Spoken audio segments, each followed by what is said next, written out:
So, if you've been paying attention to any Mortal Kombat news over the past day and a half, chances are you heard about the big news regarding Homelander, specifically that Antony Starr will not be reprising the role voicing the character. This is a pretty big deal, so let's talk about it. Fight!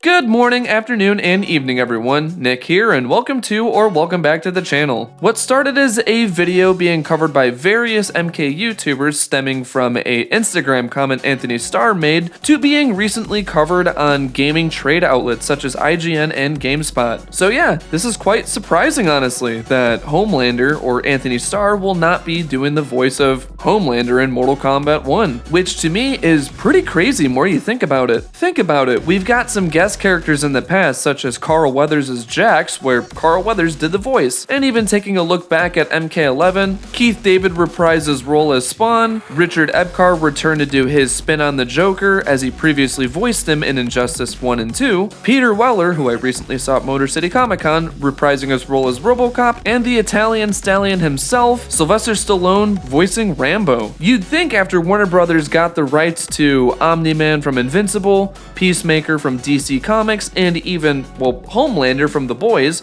you'd think that they'd all be reprising their voices. Hell, this was heavily teased when Ed Boon and Robert Kirkman sat down together and said that J.K. Simmons would not only be doing the voice, but even the face model for Omni-Man. And then Ed Boon later confirmed that John Cena would be providing the likeness and would also be voicing Peacemaker, which I found to be a huge surprise. So why isn't Antony Starr coming in and reprising his role as Homelander from Mortal Kombat 1? I mean, looking at the Combat Pack trailer, you can see that it's Antony Starr's likeness in there, so why isn't he doing the voice? I decided to think this over for a little bit and come up with a few reasons of why this could be. Before we get into it, don't forget to drop a like, subscribe, and share this with your friends. We've really been growing this channel quite a ton, and I really can't wait to see how far this will go. If you'd like to see more Mortal content like this, like discussions on my thoughts and stuff like this, please let me know, it'd be really fun. Now, on with the video. Now, the first reason I think that Antony Starr won't be doing the voice for Homelander, and honestly the most likely of reasons, could be due to availability or not being available to do some voice work in the recording booth. For those who aren't in the know, The Boys Season 4 actually started filming in April of 2023, but was on an ultimate halt because of the writer's strike. Thankfully, the strike recently came to a conclusion, and a lot of films that were halted or on pause recently begun filming once again, which includes Boys Season 4. Now, unfortunately, Combat Pack 1 was announced around the time the strike had begun, which a lot of insiders had pointed out that this could be impacting voice actor strikes for not only just TV shows and movies, but also video games as well, meaning games like Mortal Kombat 1 or anything under the WB umbrella could be impacted as well. Now, I don't think that a lot of progress had been made on Homelander specifically or any of his voice lines because his release date is much later in comparison to the rest of Combat Pack 1 being in spring of 2024. But I do think the strike halting the film's production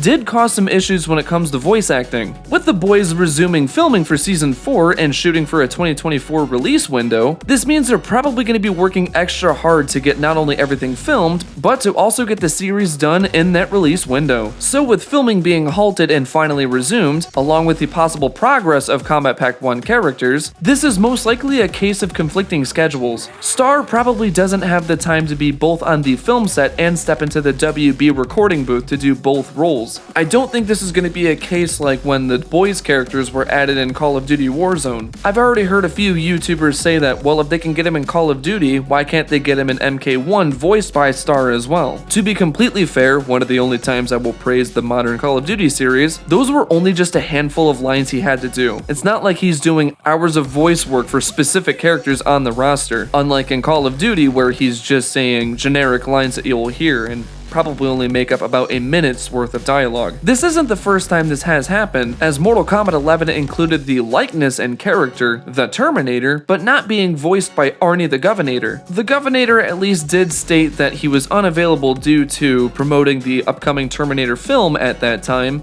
and that he would choose someone that could do the voice for him. So will we be getting someone that could do the Homelander voice Chosen by Antony Starr himself? Who knows? We will find out soon. Overall, I would say this is the most likely of reasons, as the filming has resumed and he's probably not available to do both roles. Now I'd say a second possible reason, but less likely, is that Amazon Studios was probably requesting or asked too high of an amount to have both likeness and voice dialogue. I've heard this mentioned a couple of times, but I don't really think that's the case. Of the 3 actors that they do have playing the roles, J.K. Simmons, John Cena, and Antony Starr, no shame on Starr whatsoever, I do think he would be the least expensive. I guarantee that in the deal, they wanted to have Antony Starr do both the likeness and voice for the character. So personally, to me, and how much Warner Brothers is willing to spend, I don't think it was due to Amazon asking way too much for the character or them not wanting to make a deal when it comes to money. And now the third possibility I've heard many people say, including a Facebook group I'm involved in regarding Mortal Kombat 1, is that he's just pulling an Ed Boon and he's trolling. It's really hard to tell with this one, and honestly it seems kind of baseless with a lot of the evidence that I've looked at. It's simply just an Instagram comment he made back to somebody, so we're just gonna have to wait out and see if this is actually legit or if it's just a troll. But that's just my take there. So just recapping the 3 points that I brought up today, the most likely of reasons is probably because he's just unavailable and probably won't be able to help out and do both at the exact same time. The other but lesser possibility being that he was probably too much or too expensive for the studio to get. And third, but one I'm feeling the most uncertain one, is that Antony Starr is just trolling us all and pulling something from Ed Boon's playbook. But those are just my takes, and I would love to hear yours down below. Now I know that this is a very different video compared to what I usually do, being rankings, but I wanted to provide my take on this as I am a MK content creator and I wanted to join the discussion. So let me know what your thoughts are below. What are your thoughts on Antony Starr possibly not voicing Homelander in Mortal Kombat 1? Are you still going to play the character day one, or are you just going to be missing that charm to make you want to play as him? Personally, I'd love to see who they end up getting for the voice, or maybe it's just a surprise and he'll be there to voice the character. Let's have a fun discussion about it down below. But please, let's not have an argument over this. These are just our takes and our opinions, and let them just be our opinions. They're not right or wrong. I just want to know where you're coming from. Also, thank you to all of those who had left questions on that community tab for the future Q&A video. Be sure to be on the lookout in the future to see that video be made too. And speaking of me mentioning rankings earlier, there's a fun one that I have coming up. On the topic of celebrities and Mortal Kombat, the next ranking I want to do is actually celebrity guest appearances inside of Mortal Kombat. This meaning I'll be doing rankings based on Megan Fox as Natara, Christopher Lambert as Raiden, Lyndon Ashby as Johnny Cage, and so on. So stay tuned for details on that down below. I've got a couple more videos planned for the rest of the year, so stay tuned for that as well. Again, thank you so much for tuning into this MK News video. I'd love to do more of these down the line. Don't forget to drop a like, subscribe, and share it with your friends. It really means a ton. My name is Nick, and have a wonderful rest of your day. Fight!